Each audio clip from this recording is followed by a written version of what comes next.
It is July 1, and that means I did a deep dive into my finances. How much money am I spending?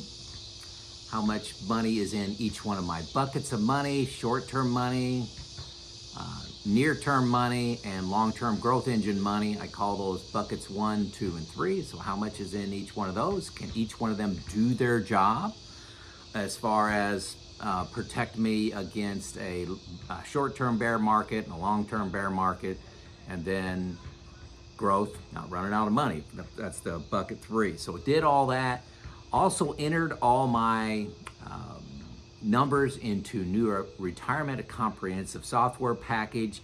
I took a look at my tax liability for the next 30 years. What's that look like? I looked at all the charts of my savings rates and my expenses, and did anything jump out, updated my one-time expenses. So the whole 9 yards. Biggest reason I do this, folks, is confidence to spend. Am I on track with my spending?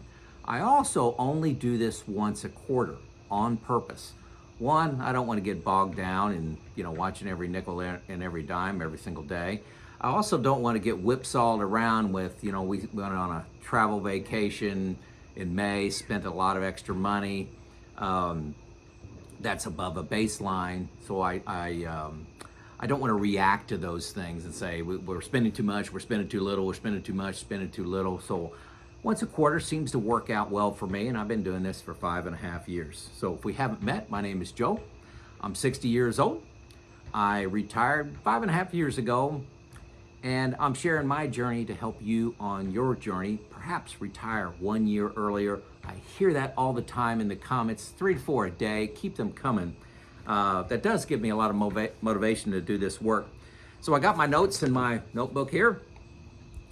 Some of the learnings from this quarter's look, and these are ramblings, not necessarily in any order. But the first thing I noticed is my spending was up 3.5% over the first quarter. So that's really my baseline spending when I take out one-time items and take out some timing issues. Timing issues may be like I spent $5,000 on a vacation in May, and so that's a spike. Where if I average out my go-go spending over a year, it'll level out. So I try to take out those timing issues, and then also a one-time spending, which I'll talk about in a second. So 3.5%, that's pretty high for one quarter over another quarter. Annualized, that's like 10% increase in expenses, and so that's inflation coming home and hitting me. So I did choose to go ahead and change my monthly base budget up closer to 4%. I raised it. Now you could say, hey Joe, why didn't you raise it 10%? I just didn't. Quarter 2 was a little unusual. We went on a nice trip, went out to eat a few more times. There was some increased spending that happened. I'll just say that.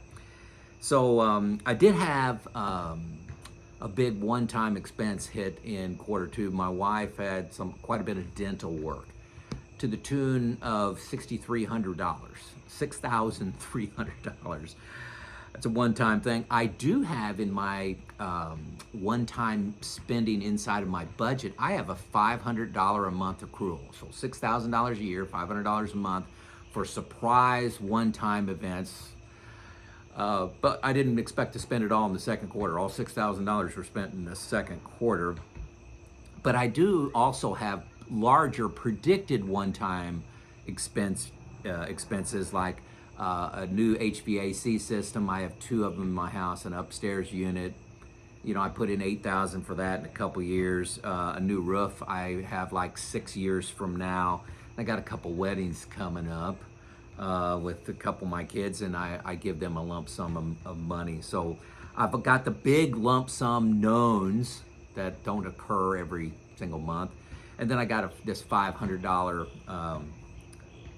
every month for a surprise, like a dental implant. So that's kind of how I'm set up, and I increased my base spending by 4%. The second thing that I jumped to was looking at taxes and projecting that out through RMD time, required minimum distribution, and depending on what interest rates I put in new retirement, I can make that jump all over the place. But I believe this year I'm going to fill up the 24% bracket, federal tax bracket.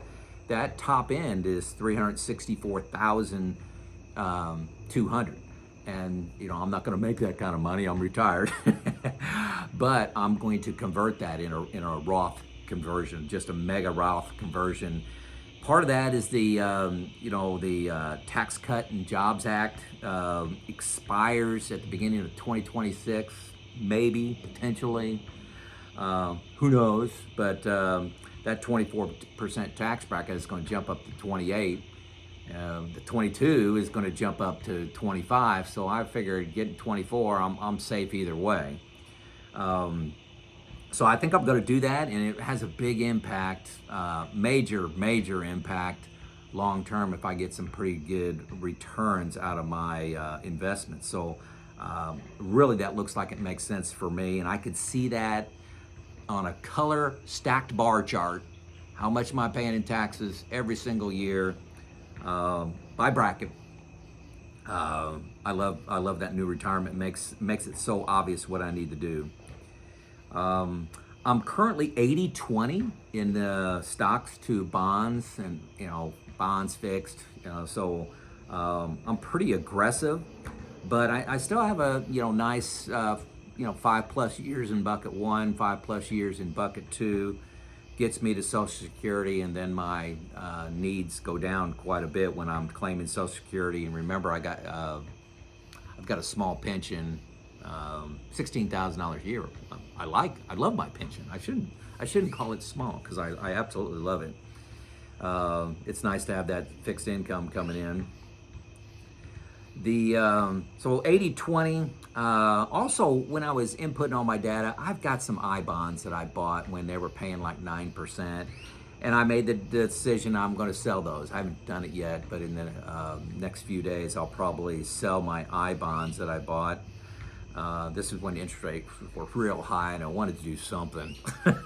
So I bought these I-bonds. So that's the third change. First one was change my base budget up 4%. Second thing is I'm going to maximize 24% tax bracket in a Roth conversion this year, pay an enormous amount of taxes. But the YouTube money I'm making here is going to pay for my taxes. Thanks for subscribing and liking this video, and comment. That helps me. I'm not getting wealthy from it, but it's nice bringing in $25,000, $30,000 a year from YouTube.